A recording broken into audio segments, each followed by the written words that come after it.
If you struggle with digestion, IBS, or even weight, you'll want to listen to every bit of today's bite of knowledge, especially if you love chocolate. So basically everyone, right?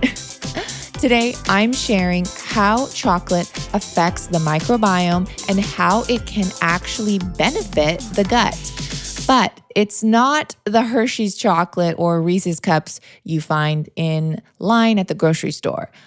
Only a specific type of chocolate contains these amazing benefits. But before I get in today's episode, shout out to podcast listener K Morg, spelled Kaymorgg.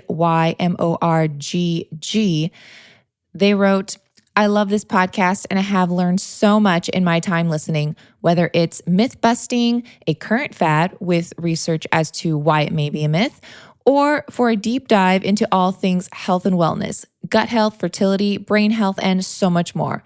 I can't say enough good things about this podcast. Keep these episodes and knowledge bombs coming. Also, love the conversations and overall vibe of the podcast. Thank you so much for that wonderful review. And as always, I love reading every review you guys submit. So please keep them coming and perhaps I may review it on air. All right, you guys. So I have been making these special gummies and I have to give you the recipe. So get a pen and write this down. These gummies are so addicting and all you need are 3 main ingredients. They're not only good for the gut, but they can also help aid in hair growth, immune function, skin health, and they taste like a creamy ice cream pop you literally can just pop in your mouth. And all this is from the colostrum I add. So if you haven't guessed by now, these are creamy colostrum milk gummies that literally are like a pillow in your mouth.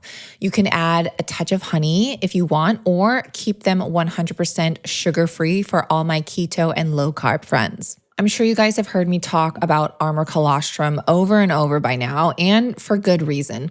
It's been clinically shown to help guard against inflammation and everyday toxins and pollutants. Colostrum intake has also been linked to fewer respiratory tract and GI infections in children and adults.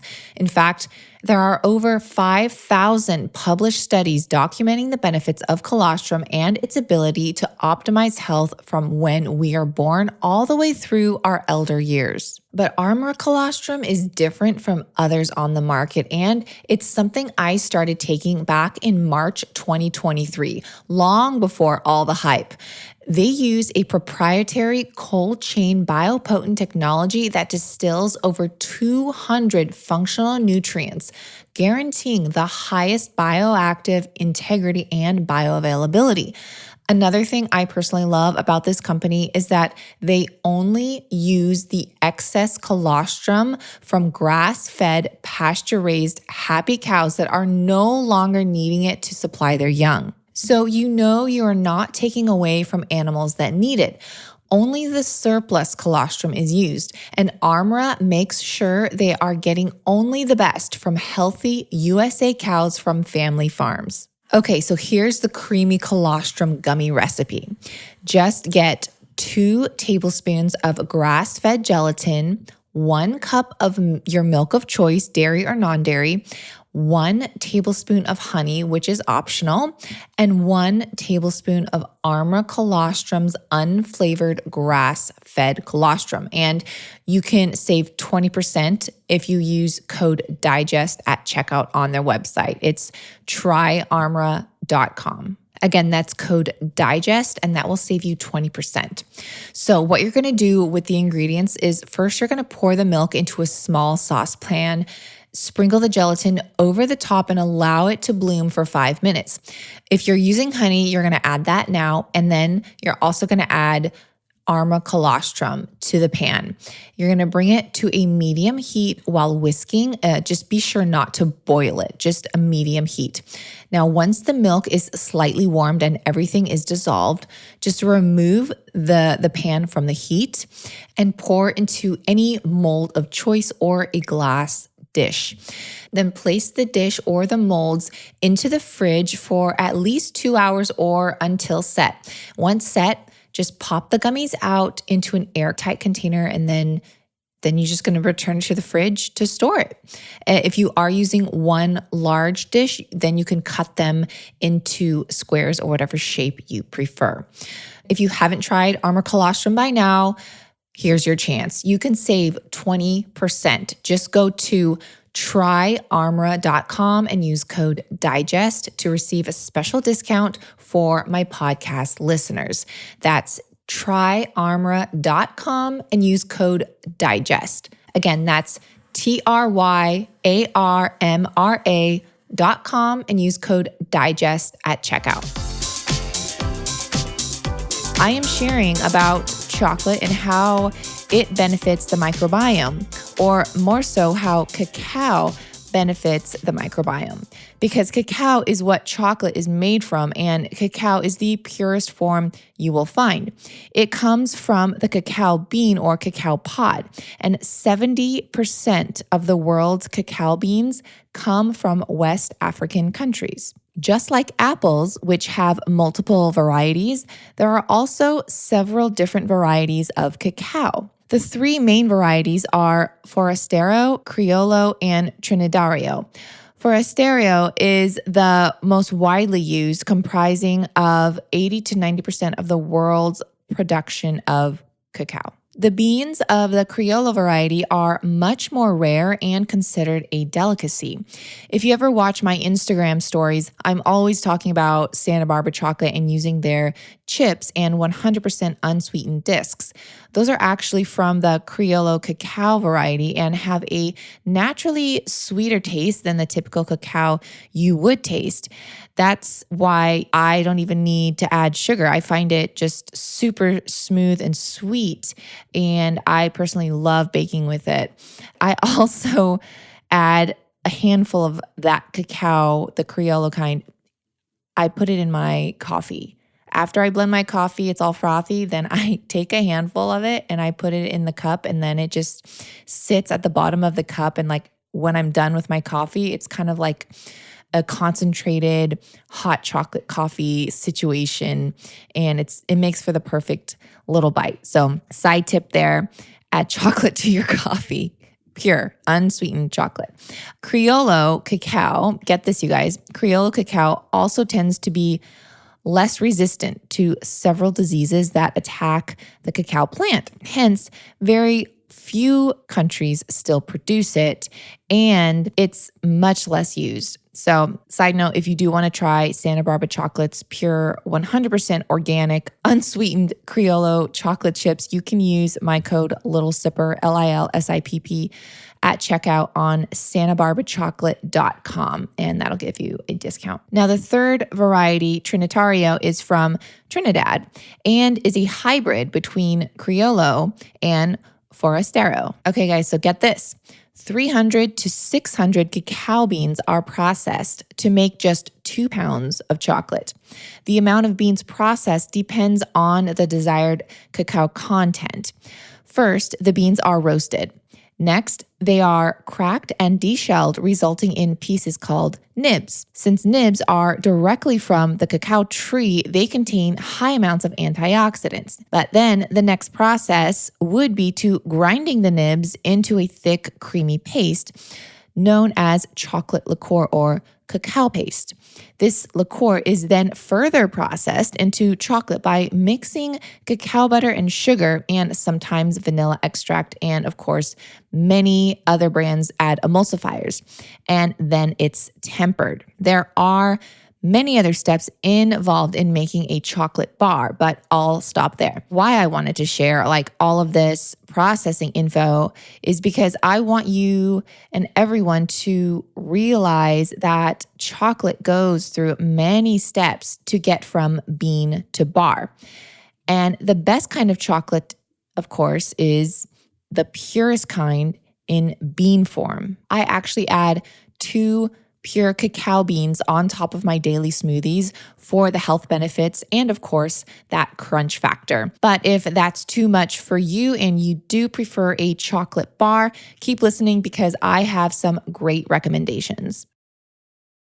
My husband and I are wanting to do some traveling this summer, but for me, I actually dread traveling. And for anyone who experiences gut issues, keeping your tummy happy and staying regular is always an obstacle when you're out of your own element and routine. There's a few things though that I always take along my trips. One are just snacks I'm familiar with, so you know what you're eating, what to expect, plus my core group of supplements, including my Seed DSO1 probiotic. And the cool thing is that Seed's DSO1 doesn't require refrigeration, so you can easily travel with it in the slim glass travel bottle that comes with your first subscription. I love that there's no synthetic ingredients or fillers, and it's a pre and probiotic all in one, which makes life just so much easier. And not only has every ingredient in their capsule been scientifically tested individually for their safety, dosage, and benefits, the DSO1 special formulation has been evaluated as a whole. So it's something you know you can trust, backed by science. So support your gut this summer with Seed's DSO1 Daily Symbiotic.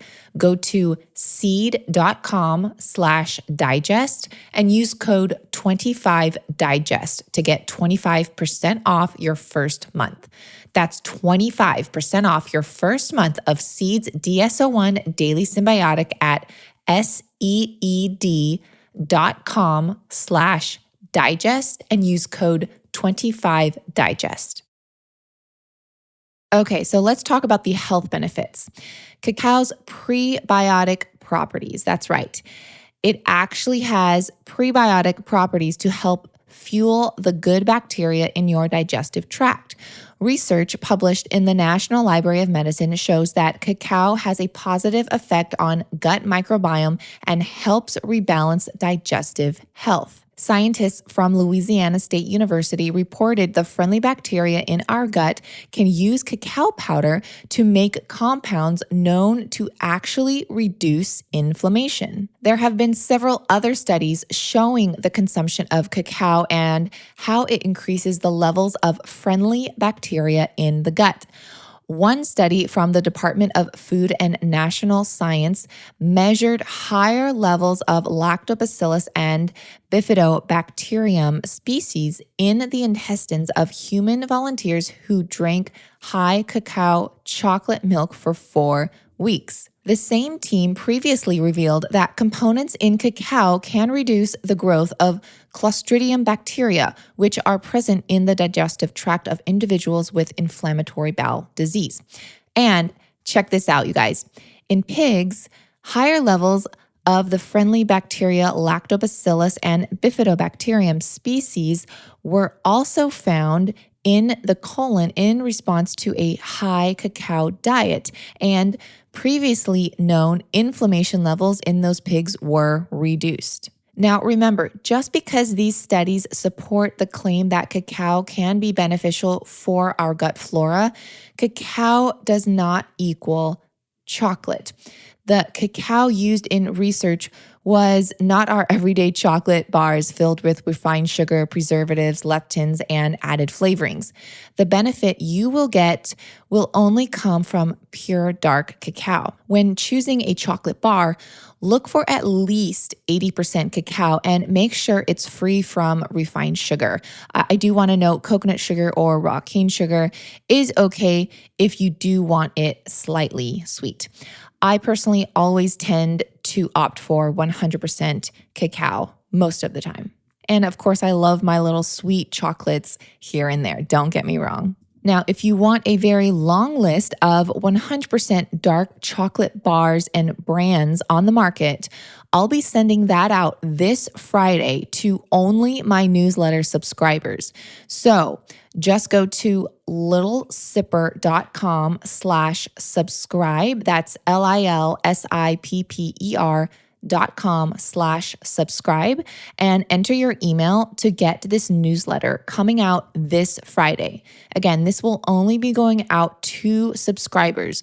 No one else and nowhere else will this list be displayed. I hope this week's bite of knowledge was helpful and encouraged you to eat more pure chocolate. And if you enjoyed this episode, please share it with 2 of your closest friends and family members so they can be encouraged to eat more chocolate for their gut health as well. See you guys next time.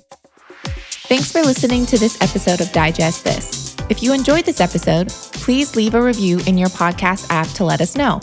If you're ever wondering how you can support me and this podcast, sharing it with your friends and family is the best way.